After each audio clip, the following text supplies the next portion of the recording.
ये देखिए क्वेश्चन आपका आपके सामने आ गया ना जादू से। जादू जानते हैं आप लोग? हम जानते हैं, सीख लीजिएगा जिसको सीखना होगा। तो पहले क्वेश्चन देखिए कि पहले का चौथा क्वेश्चन कुछ बच्चों ने पूछा था कि यदि मूलधन इतना है, दर इतना है, तो जो ये आपका मिश्रधन आएगा वो समांतर श्रेणी बन रही है कि नहीं बन रही है, आपको पता करना है। कौन सी चीज़? जो समांतर श्रेणी बन रही है कि नहीं बन रही है, ये हमको पता करना है। ठीक। और आपको बताया गया था समांतर श्रेणी की शर्त होती है कि दूसरे पद में से पहला पद, कुछ लोग इसको A2 से भी डिनोट करते हैं, A2 माइनस A1 बराबर A3 माइनस A2। इससे निकलता है क्या निकलता है इससे? अगर ये दोनों सेम आ जाए तो पता चलता है कि श्रेणी समांतर श्रेणी है, और अगर सेम ना आए पता चलता है समांतर श्रेणी नहीं है। इसमें देखो 3 पद जरूरी है, पहला, दूसरा और तीसरा। कुछ लोगों ने केवल 1 पद करके कर दिया, वो गलत तरीका है। पहले आप 3 पद निकालिए, पहले वर्ष का मिश्रधन, है ना। अच्छा 8 में पढ़े थे मिश्रधन निकालना। मिश्रधन बराबर क्या होता है? मिश्रधन बराबर होता है मूलधन ब्रैकेट में 1 धन दर बटे 100 की घात कितना आपका समय। तो यहाँ मूलधन हम रखेंगे 8000 और इसको हल करेंगे, 1 धन दर कितना रखेंगे 8% बटे 100, 100 माने 100 ही रहेगा। और इसकी घात कितनी कर देंगे? समय। समय का मतलब कितने वर्ष? जितने वर्ष दिया हो 1 वर्ष। इसी तरह इसको आगे सॉल्व करेंगे तो ये सब वैसे ही रहेगा, 1/8 100 की घात कितनी आ जाएगी? 2 आ जाएगी। ठीक है। और तीसरे वर्ष का मिश्रधन हो जाएगा 8000 गुणे 1 धन 8/100 की घात 3। ठीक है। तो इस तरह चाहे इसको हल करिएगा, चाहे इसमें से इसको घटाइएगा, देखिएगा क्या आ रहा है। इसमें से इसको घटाइएगा, देखिएगा क्या आ रहा है। अगर दोनों समान आ रहा है तब तो समांतर श्रेणी होगी, और नहीं आ रहा है तो समांतर श्रेणी नहीं होगी। ठीक है। तो ये तो था आपका पिछली प्रश्नावली का चौथा सवाल। अब देखिए जादू, अभी इसको तुरंत मिटाते हैं और अगला क्वेश्चन छाप देते हैं। ये देखिए अगला क्वेश्चन, ये देखो क्वेश्चन छपा। ओ जादू फेल हो गया। देखिए अगला क्वेश्चन पढ़ने से पहले आपकी एक्सरसाइज जाननी है कि हम समांतर श्रेणी का nवां पद कैसे निकालते हैं। समांतर श्रेणी का nवां पद कैसे पता किया जाता है, इस पर हम लोग चर्चा करेंगे अगली एक्सरसाइज के लिए। कुछ लोगों ने पहली प्रश्नावली में ही सूत्र का प्रयोग कर दिया, जबकि पहली प्रश्नावली में सूत्र का प्रयोग नहीं करना है। ठीक है। कि पहली प्रश्नावली में सूत्र दिया ही नहीं है, पहले हम सूत्र का प्रयोग नहीं करेंगे, पहले सूत्र जानते हैं कैसे आता है। तो हमने कल चर्चा किया था कि अगर कोई श्रेणी समांतर श्रेणी है, जैसे आपको लिख दिया जाए 3 5 7 9, हमेशा 3 5 करते हैं ना। चलो कुछ आ जाओ करते हैं, 5 8 करते हैं, 5 8 11 14। ठीक है। 3 5 नहीं है, वैसा करना चाहिए। खाली बैठे हैं तो 3 5 करेंगे। तो 5 8 11 14 ये समांतर श्रेणी है, बताओ, है ना। हाँ है, क्योंकि 8 में से 5 घटाएंगे 3, 11 में से 8 घटाएंगे 3, 14 में से 8 घटाएंगे 3। अगर हम ये पूछें कि 5 में क्या जोड़ने पर 3 मिला, तो आप कहेंगे +3। 8 में क्या जोड़ने 3 मिला, 11 मिला, आप कहेंगे +3। और 11 में क्या जोड़ने 14 मिलेगा, आप कहेंगे नहीं, हम कहेंगे +3। ठीक है। तो इस तरह आप देख रहे हैं कि 3 3 जोड़ा जा रहा है। ये 3 क्या है? 3 का कोई नाम रखा गया था कल ना। 3 को हम कहते हैं कॉमन डिफरेंस। 3 को हम क्या कहते हैं? कॉमन डिफरेंस, जिसे हम किससे प्रदर्शित करते हैं? D से। हिंदी में कहते हैं सार्व अंतर। क्या कहते हैं हिंदी में? सार्व अंतर कहते हैं। तो ये देखिए, अगर ये पहला पद A है, पहला पद कितना है? A है, तो दूसरा पद बताओ कैसे मिला।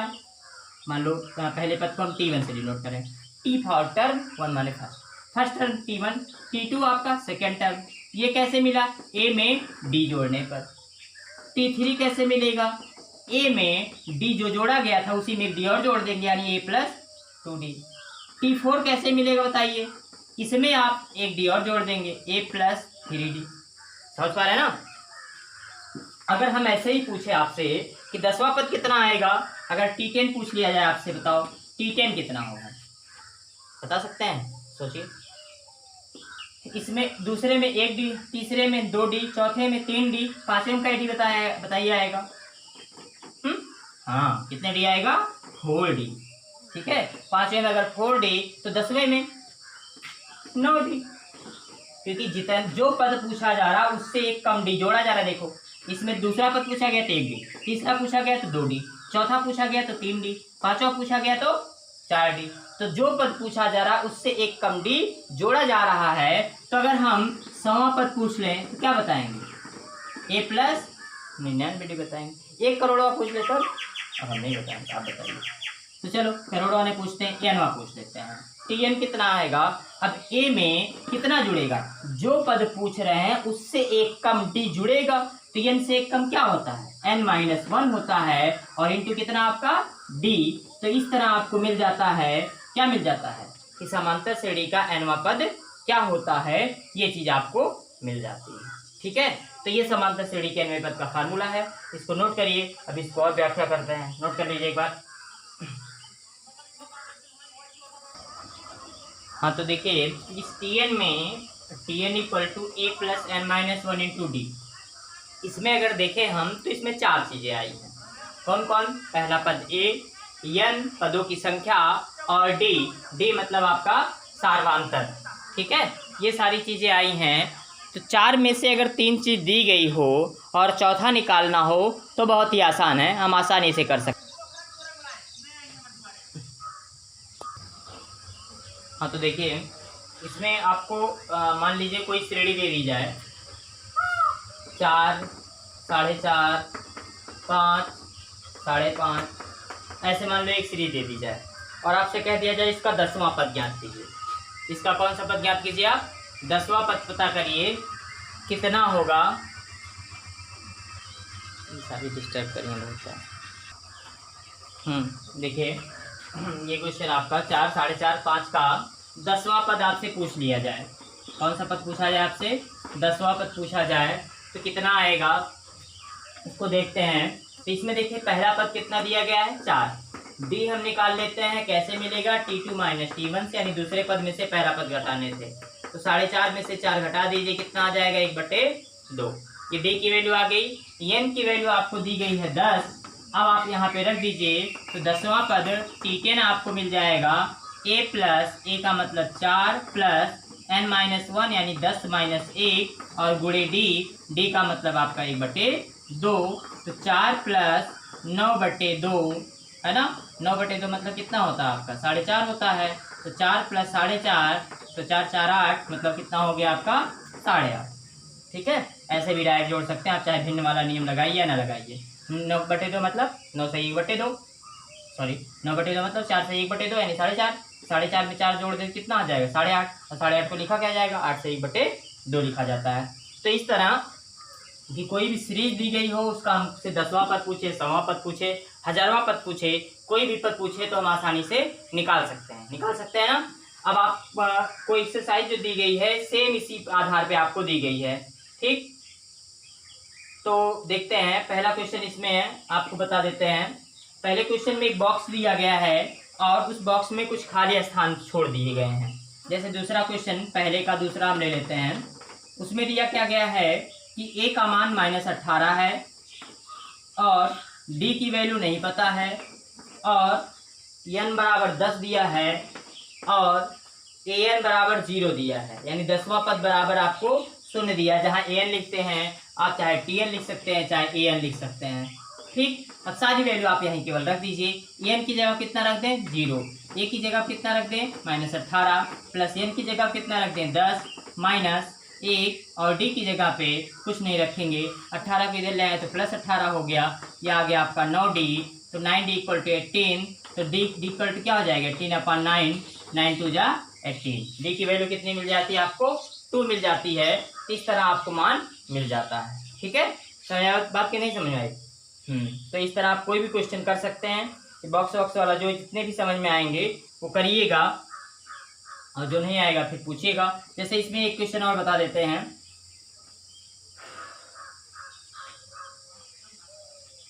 कितने पद हैं? अगर पूछ लिया जाए कि कोई श्रेणी दे दे और उसमें कितने पद हैं, तब कैसे पता करें? जैसे 3, 8, 13, 18 डॉट डॉट का कौन सा पद 78 है, या कितना आपको लास्ट में दे दे, मान लो 78, ऐसे मान लो कोई सीरीज दे दी जाए और आपसे पूछ लिया जाए इसमें कितने पद हैं या कौन सा पद 78 है, तो हम मान लेते हैं हमेशा कि माना जो पद कहे, है ना, कौन सा पद? तो nवां पद। हमेशा nवां पद, कौन सा पद? nवां पद जितना हो लास्ट में, जैसे यहाँ 78 78 और अगर ये कहता कौन सा पद 78 है तो तब भी हम इसके बराबर 78 ही लिखते। अब nवां पद बराबर 78 हो गया। nवें पद का फार्मूला लिख दीजिए। अभी हमने लिखा था an बराबर a plus n minus 1 into D. तो an बराबर हो गया a plus n minus 1 into D बराबर कितने के आपका 78 के। a की वैल्यू कितनी है आपकी 3 है, n की वैल्यू पता ही नहीं है, d की वैल्यू निकाल लेते हैं 8 में से 3 घटा के 5 बराबर कितने के 78 के। 3 को उधर भेज दीजिए तो n माइनस 1 चाहे गुणा कर दीजिए आप 5n माइनस 5 बराबर 78 माइनस 3। ठीक है, ये कितना आ गया 75। तो 5 को उधर भेज दीजिए तो हो जाएगा इतना। तो n बराबर कितना हो जाएगा 80/5 और कितने 85 होता है 16/85 होता है। तो इस तरह आप कोई भी क्वेश्चन लगा सकते हैं। ठीक है, देख लेते हैं एक 2 सवाल और जो भी बताइए कौन सा बता दिया जाए। और हाँ, तो ये देखिए कुछ बक्से बने हुए हैं, इसे बंद करके आपको भेज देंगे कहाँ रंगून जानते हैं, पहले काला पानी होता था, अंग्रेज लोग ये जो थे तो यहाँ पे जिसको सजा देते थे रंगून भेज देते थे, वहाँ से आदमी ज़िंदगी भर नहीं आता था। तब पढ़ाई वढ़ाई नहीं करेंगे तो आपके माता पिता ना इसी लॉकडाउन परेशान हो गए होंगे, भेज देंगे रंगून इसी बक्से बंद करा के। तो चलो पहले बक्सा ही भर देते हैं ताकि भेज ना पाए ना। हाँ, तो इसमें देखिए ये आपका 1 2 3 4 पद दिए गए हैं। कोई कह रहा है ये एपी है तो इस बक्से में बताओ क्या भरा जाए कि एपी बन जाए। ठीक, तो इसके कई तरीके हो सकते हैं। पहला तरीका क्या है कि प्रथम पद हम, ये पहला पद है तो पहला पद मान लीजिए ए है, a1 बराबर a है और ये आपका a2 दिया गया है। a2 कितना दिया गया है, जुकाम हो गया है, कोरोना नहीं है, घबराइएगा मत आप लोग, है ना, इन्फेक्शन नहीं होगा। तो a2 आपको 13 दिया है। a2 कितना दिया है 13। तो अगर हम a2 का फार्मूला लगा दें, a2 का फार्मूला, an का फार्मूला क्या होता है a plus n minus 1 into D होता है। तो a2 क्या हो जाएगा, a2 बराबर हो जाएगा a plus 2 minus 1 into D. कैसे हो गया कि जहाँ n था वहाँ 2 हो गया। तो a2 मिल गया कितना है a प्लस डी मिल गया, या वैसे भी आप जानते हैं दूसरा पद a प्लस डी होता है। a प्लस डी बराबर कितना आपका 13। इसी को समीकरण मेरा मान लीजिए, मतलब 1 मान लीजिए, a प्लस डी बराबर 13। अब ये देखो कौन सा पद है आपका 1 2 3 4, चौथा पद है t, छोड़ दिया गया आपको 3, कि इसको छोड़ दिए क्योंकि ये कुछ है ही नहीं, कैसे पता चलेगा हमको। तो पहले हम पता कर लेते हैं a और d पता कर ले। जब यहाँ पर वाली चीज़ पता चल जाएगी, यहाँ वाली पता चल जाएगी तो हम आसानी से निकाल सकते हैं। तो t4 माने a plus 4 minus 1 into D बराबर कितने के 3 के। जैसे a2 निकाले थे ऐसे a4 निकाल लिए। तो a प्लस कितना डी आ गया 3d बराबर कितने के 3 के। ये समीकरण कौन हो गया 2। अब दोनों को हल कर देते हैं। जो पहले हल करते थे समीकरण 2 में से 1 को घटा दीजिए, तो 2 के नीचे 1 लिख दे रहे हैं। a प्लस डी बराबर 13, घटाइए a कट गया, 3d में से d कट गया 2d बराबर 3 में से 13 गया -10। तो d बराबर हो गया -10/2, मतलब कितना आपका आ गया -5। d की वैल्यू हो गई आपकी -5। अब d का मान यहाँ रख दें तो a की वैल्यू कितनी आ जाएगी आपकी 13 माइनस d उधर जाके माइनस हो जाएगा 5। तो 13 में से 5 घटा दे कितना आ जाएगा 8। तो पहला पद 8 हो गया। जब यहाँ 8 भरा जाएगा और 5 5 बढ़ रहा है तो इसमें 8 5 13 और 13 5 कितना हो जाएगा यहाँ पे 18 हो जाएगा, है ना। बस इस तरह कोई भी बॉक्स दिया गया हो तो हम भर सकते हैं। बस फार्मूला लगाइए और हल करके a और d का मान निकाल लीजिए। अब चलो a और d मिल गया आपको। अब आपसे क्या पूछा गया था, ये देखो ये कौन सा पद था आपका, मान लो ये खाली है, ये कौन सा पद है आपका t3 है। तो t3 का फार्मूला लगा दीजिए a plus 3 minus 1 into D. तो a की वैल्यू कितनी आई थी आपकी 8 आई थी, प्लस 3 में से गया 2, और d की वैल्यू कितनी आई थी -5 आई थी। तो 8 माइनस 10 मतलब आपका -2, यानी दूसरे बक्से में -2 भरा जाएगा। ठीक है, इस तरह बक्सा बंद हो गया। अब इसको भेज देते हैं रंगून। अब आप 5 सवाल, कम से कम 5 सवाल कर लीजिएगा। ठीक है, और अच्छे से पढ़िए, फिर अगले दिन मिलते हैं। धन्यवाद।